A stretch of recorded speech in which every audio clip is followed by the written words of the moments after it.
নমস্কার। বিরতির পর আরো একবার আপনাদের প্রত্যেককে স্বাগত জানাই। এবারে যে খবরটির দিকে নজর রাখবো, আপনারা প্রত্যেকেই জানেন সামনেই লোকসভা নির্বাচন, আর এই লোকসভা নির্বাচনে যেভাবে প্রচার চলছে ঠিক একইভাবে রামনগর বিধানসভা কেন্দ্রের নির্বাচনকে কেন্দ্র করেও কিন্তু ঝড়ো প্রচার করছে রাজনৈতিক দলগুলো। এবার প্রচারে নিজের জন্য ভোট চাইতে দীপক মজুমদার সোজা চলে গেলেন একেবারে রাজ্যের প্রাক্তন মুখ্যমন্ত্রী মানিক সরকারের সরকারি আবাসে। আরো একবার আপনাদেরকে জানিয়ে রাখছি, নিজের জন্য ভোট ভিক্ষা চাইতে সোজা চলে গেলেন মানিক সরকারের সরকারি বাসভবনে বিজেপি মনোনীত প্রার্থী দীপক মজুমদার। দীর্ঘক্ষণ সেখানে ছিলেন, কথা বলেন মানিক সরকারের সঙ্গে। শুধু কথা নয়, একেবারে উনার সহধর্মী পাঞ্চালী ভট্টাচার্যের সঙ্গেও কথা বলেন দীপক মজুমদার। এক প্রকার ভোট ভিক্ষা চাইতে মানিক সরকারের সরকারি আবাসে সোজা চলে গেলেন দীপক মজুমদার। ৭ রামনগর বিধানসভা কেন্দ্রের যে উপনির্বাচন হচ্ছে, সেই উপনির্বাচনে বিজেপি মনোনীত প্রার্থী সোজা সেখানে চলে যান। আজকে বাড়ি বাড়ি ভোট ভিক্ষা চাইতে গেছিলেন, ঠিক তখনই একেবারে শিশুদের স্কুলের যে পেছনের দিকে মানিক সরকারের যে সরকারি আবাস রয়েছে, সেই আবাসে সোজা চলে যান নিজের জন্য ভোট ভিক্ষা চাইতে দীপক মজুমদার। মানিক সরকার রাজ্যের প্রাক্তন মুখ্যমন্ত্রী, একই সঙ্গে বাম নেতা, দীর্ঘ বছরের কমিউনিস্ট নেতা তিনি। সেই জায়গা থেকে দাঁড়িয়ে এই ভোট ভিক্ষা চাওয়া যথেষ্ট তাৎপর্যপূর্ণ, এবং সেভাবেই তিনি একেবারে আজকে সকাল সকাল মানিক সরকারের সরকারি আবাসে যান, কথা বলেন মানিক সরকারের সঙ্গে, মানিক সরকারের কাছে ভোট ভিক্ষা চান।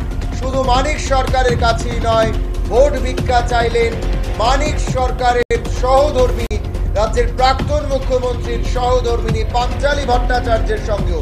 দেখুন সেই ছবি।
আপনারা দেখছিলেন সেই ছবি, একেবারে স্পষ্টতই আজকে যখন দীপক মজুমদার আগরতলা পুর নিগমের মেয়র এবং একই সঙ্গে ৭ রামনগর বিধানসভার যে উপনির্বাচন হচ্ছে সেই উপনির্বাচনে তিনি বিজেপি মনোনীত প্রার্থী।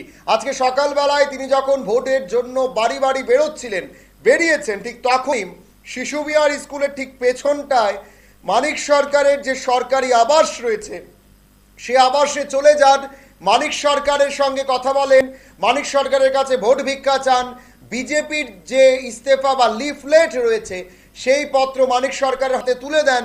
মানিক সরকার দীর্ঘক্ষণ সেই ইস্তফা বা সেই লিফলেটটি পড়ার চেষ্টা করেন। উপরে তিনি ছিলেন, নিচে নেমে আসেন মানিক সরকার দীপক মজুমদারের সঙ্গে দেখা করতে, ভোট ভিক্ষা করলেন, করমর্দন করলেন। তারপরেই মানিক সরকারের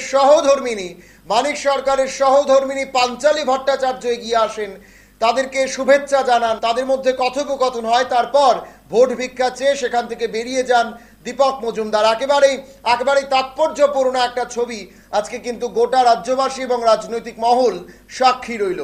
আপনারা দেখছেন যে ছবিটি, যেখানে মানিক সরকারের সরকারি আবাসে গিয়ে ভোট ভিক্ষা চাইলেন দীপক মজুমদার, অর্থাৎ ৭ রামনগর বিধানসভা কেন্দ্রের বিজেপি মনোনীত প্রার্থী। এখন সময় ছোট্ট একটি বিজ্ঞাপন বিরতির, সঙ্গে